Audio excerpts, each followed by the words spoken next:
إن الحمد لله نحمده ونستعينه ونستغفره ونعوذ بالله من شرور أنفسنا ومن سيئات أعمالنا من يهدي الله فلا مضل له ومن يضلل فلا هادي له أشهد أن لا إله إلا الله وحده لا شريك له وأشهد أن محمدا عبده ورسوله أما بعد رب اشرح لي صدري ويسر لي أمري واحلل عقدة من لساني يفقهوا قولي السلام علیکم ورحمۃ اللہ وبرکاتہ۔ اللہ کے فضل و کرم سے رمضان مہینہ اپنے اختتام کو ہے، یعنی بس کچھ پل بول سکتے ہیں آپ، کچھ گھڑیاں جو اس مہینے کو ختم کر دے گی، اور یہ بابرکت مہینہ جس میں اللہ سبحانہ و تعالیٰ کا وعدہ ہے اپنے نیک اور صالحین بندوں کے لیے کہ جو بھی اہل ایمان دین توحید پر قائم رہتے ہوئے اللہ کے ساتھ کسی کو شریک نہ کرتے ہوئے نبی صلی اللہ علیہ وسلم کی بتائے ہوئے طریقے پر اس ماہ مبارک میں اللہ سبحانہ و تعالیٰ کی عبادت کرتا ہے، روزے رکھتا ہے، قیام اللیل کرتا ہے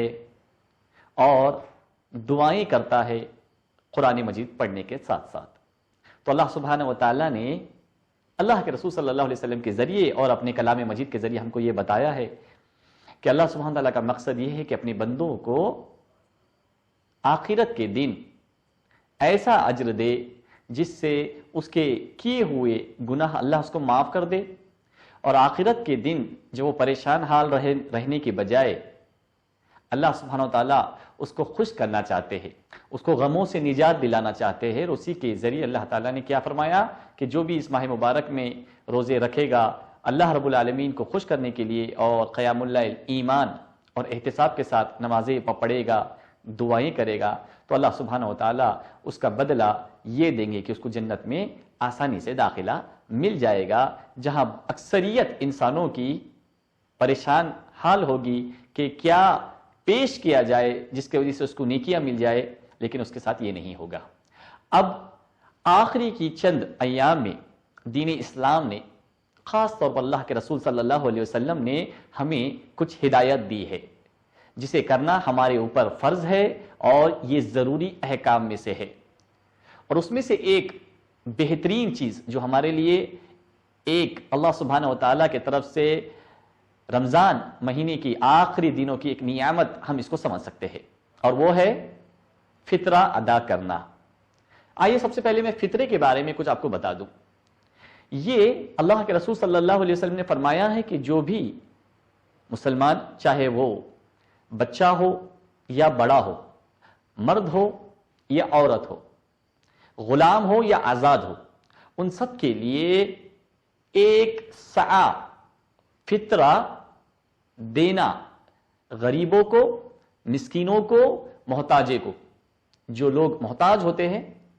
ان کے لیے اللہ کے رسول صلی اللہ علیہ وسلم نے فطرہ دینا فرض قرار دے دیا گیا ہے۔ جس کسی کے گھر میں صبح اور شام کا اناج، راشن جس سے انسان کھاتا اور پیتا ہے وہ موجود ہے، اس کے اوپر لازم ہے کہ وہ فطرہ ادا کرے گا۔ فطرہ کیوں ادا کرنا ہے اور کیسے ادا کرنا ہے، اس کے بارے میں اللہ کے رسول صلی اللہ علیہ وسلم کی صحیح حدیث موجود ہے۔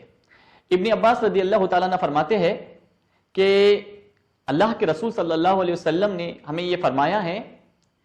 فطرہ اس لیے دیا جائے گا کہ انسان جب عبادات کرتا ہے تو انسان کی فطرت کی تقاضا ہے کہ انسان غلطی کرتا ہے، کبھی لغو باتیں اس سے ہو جاتی ہے، یعنی رمضان کے دنوں میں روزے رکھتے ہوئے جو اس کے شارٹ کمنگز ہے، جو اس کی کمزوریاں ہیں جس کو وہ ادا نہیں کر سکا تھا، اس کے بدلے میں اس کو کمپنسیٹ کرنے کے لیے، تاکہ اللہ سبحانہ و تعالیٰ آپ کے رکھے ہوئے روزوں کا، آپ کی ہوئی عبادت کا پورا اجر دے، اس کو کمپنسیٹ کرنے کے لیے ہماری غلطیوں کے لیے اللہ سبحانہ و تعالیٰ نے ہمارے لیے ایک نعمت دے دی، وہ ہے فطرہ ادا کرنا، جس کے بارے میں اللہ کے رسول صلی اللہ علیہ وسلم نے سنن ابو داؤد میں فرمایا جو ابن عباس رضی اللہ تعالیٰ عنہ کی روایت میں موجود ہے کہ اس لیے ہم کو فطرہ دینا ہے کہ ہماری کیوں ہوئی عبادتوں میں جو کمزوریاں رہ گئی تھی اللہ سبحانہ و تعالیٰ اس کے ذریعے اس کو مکمل کر کے ہمیں بہترین اجر دینا چاہتا ہے. الحمدللہ. یہ کیا چیز ہے؟ نبی کریم صلی اللہ علیہ وسلم کے زمانے میں اس کو کیسا دیا جاتا تھا؟ اس کے بارے میں بھی صحیح بخاری اور صحیح مسلم میں ابو سعید خدری رضی اللہ تعالیٰ عنہ فرماتے ہیں کہ ہم اللہ کے رسول صلی اللہ علیہ وسلم کے زمانے میں 1 سا غلہ دیا کرتے تھے، 1 سا پھل دیا کرتے تھے، فروٹس، یا 1 سا جو دیا جو ہوتا ہے جو دیتے تھے، یا 1 سا منقع کھجور وغیرہ دیا کرتے تھے. اس سے ہمیں پتا چلا کہ وہ چیز فطرے میں ہم کو دینی ہے جو اس کلچر میں، جس سوسائٹی میں، جس سماج میں ہم لوگ رہتے ہیں،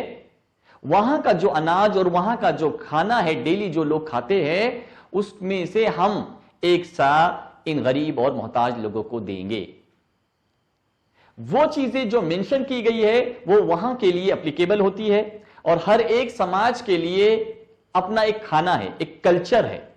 اور اس کا مقصد کیا ہے؟ تاکہ اس دن، کس دن؟ عید کے دن، عید کی صبح اس کو دیا جائے گا. عید کی نماز جانے سے پہلے، عید کی نماز کو جانے سے پہلے اگر ہم فطرہ دیں گے تو وہ لوگ جن کے کھانا پینا یا ضرورت کی چیزیں نہیں ہیں، ان کے لیے اللہ سبحانہ و تعالیٰ نے ایک رحمت بھری چیز نازل کر دیا جس کو ہم فطرے کے طور پر ادا کریں گے. لیکن کب دیں گے؟ عید کی نماز سے پہلے، کیونکہ اللہ کے رسول صلی اللہ علیہ وسلم نے فرمایا کہ جو عید کی نماز سے پہلے دیا جائے گا اس کو فطرہ کاؤنٹ کیا جائے گا، جو اینڈ میں ہمارے لیے بہت بینیفیشل ثابت ہوگا. اور جو عید کی نماز کے بعد دیا جائے گا وہ عام چیریٹی کاؤنٹ ہوگا اور فطرہ کاؤنٹ نہیں ہوگا. تو یہ چیز ہمیں بنیادی طور پر ذہن میں رکھنی ہے کہ 1 سا ہم اس دن فطرہ ادا کریں گے. آئیے 1 سا کیا ہوتا ہے میں تھوڑا سا اس کے بارے میں آپ کو وضاحت کر دوں. بہت سارے لوگوں میں اس میں اختلاف پایا جاتا ہے. کوئی 1 سا کو 2 کلو کہتا ہے، کوئی 2.5 کہتا ہے، کوئی 3 kg کہتا ہے. مختلف لوگ مختلف قسم کی باتیں بیان کرتے ہیں. چونکہ سا کسے کہتے ہیں؟ یہ ہماری جو مٹھی ہے، یہ مٹھی جب کوئی بھی چیز جو ہم دے رہے، چاہے گیہوں دے، چاول دے، اور کوئی چیز جو ہم کھانے پینے کی اشیاء ہیں اس میں سے دے، یہ مٹھی ایسے ہم 4 بار کسی برتن میں ڈالیں گے اور وہ جو جمع ہوگا اس کو 1 سا کہا جائے گا. اب مختلف لوگوں کے مختلف ہاتھ ہوتے ہیں، کسی کا چھوٹا، کسی کا ایوریج، کسی کا بڑا. ایک چیز تو یہ ہو گئی. دوسری چیز، سا کا جو میجرمنٹ ہے وہ والیوم میں ہے، ویٹ میں نہیں ہے. اس کی وجہ سے کیا ہوتا ہے کہ آپ جو چیز دیں گے اس کے وزن میں فرق پڑ جاتا ہے، کیونکہ ہر ایک اناج ایک حساب میں نہیں ہوتا ہے.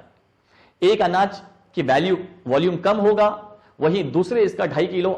کی والیوم بڑھ جائے گی. اس وجہ سے ہمیشہ یہ خیال رکھے کہ مختلف علماء کرام کے ذریعے الگ الگ رائے آئی ہے. مثلا علامہ شیخ ابن باز رحمۃ اللہ علیہ اور لجنہ دائمہ جو سعودی عرب کی بہت بڑی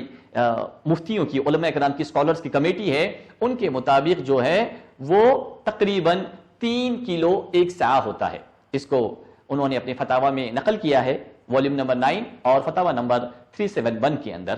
ان کے مطابق 3 kg ہوتا ہے. دوسرے لوگوں نے جس کو اس کو کاؤنٹ کیا، جیسا کہ علامہ شیخ عثیمین رحمۃ اللہ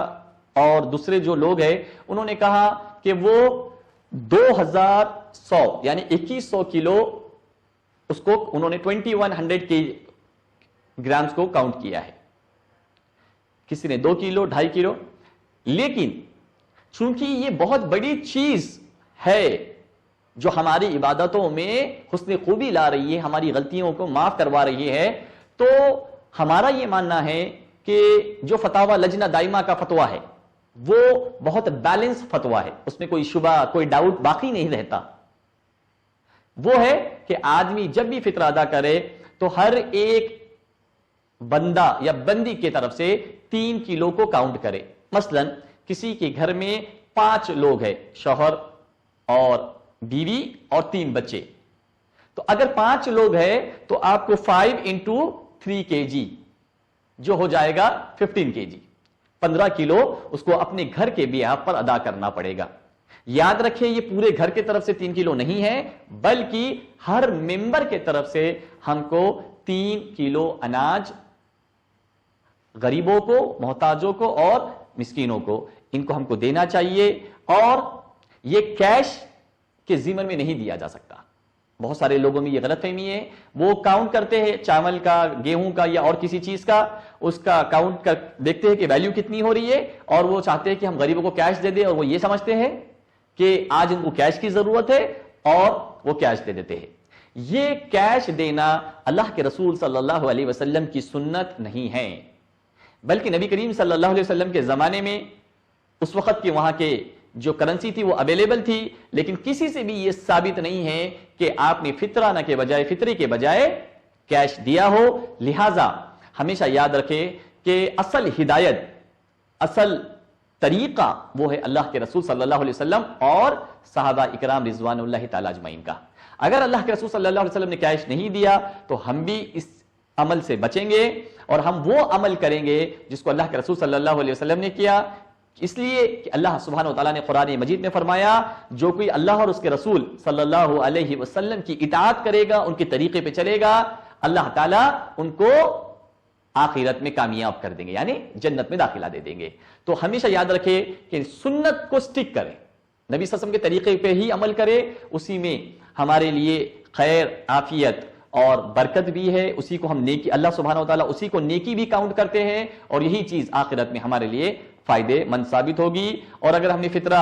عید کی نماز کے بعد دیا تو یہ فطرہ کاؤنٹ نہیں ہوتا ہے، یہ بھی ایک پوائنٹ کو نوٹ کر لے. دوسری چیز، اگر کوئی ادارے، کوئی آرگنائزیشنز ایسے ہیں جو آپ سے 2 دن یا 3 دن پہلے بھی لے رہے ہیں تو یہ کرنا جائز ہے. اور خاص طور پر صحابہ کرام سے ثابت ہے کہ آپ 1 دن یا 2 دن پہلے سے اس کو آپ نکالنا شروع کرتے. اس کی وجہ یہ ہے اللہ کے رسول صلی اللہ علیہ وسلم نے فرمایا مہینہ کبھی 29 دن کا ہوتا ہے یا کبھی 30 دن کا ہوتا ہے، لہٰذا آپ 1 دن یا 2 دن پہلے بھی اس کو نکال سکتے ہیں. یہ مختصراً فطرے کے بارے میں جو احکام اور اس کی جو فضیلت ہے یہ ہم نے آپ کے سامنے بیان کی. اللہ سبحانہ وتعالیٰ سے دعا کرتے ہیں کہ اللہ سبحانہ وتعالیٰ ہم سب کو اللہ اور اس کے رسول صلی اللہ علیہ وسلم کے بتائے ہوئے طریقے پہ چلنے کے لیے ایک توفیق عطا فرمائے، اور اللہ تعالیٰ ہم سے جو بھی جانے یا انجانے میں گناہ ہو گئے ہیں اللہ سبحانہ وتعالیٰ اپنی رحمت سے اسے معاف کر دے. جزاکم اللہ خیر، وآخر دعوانا ان الحمد للہ رب العالمین.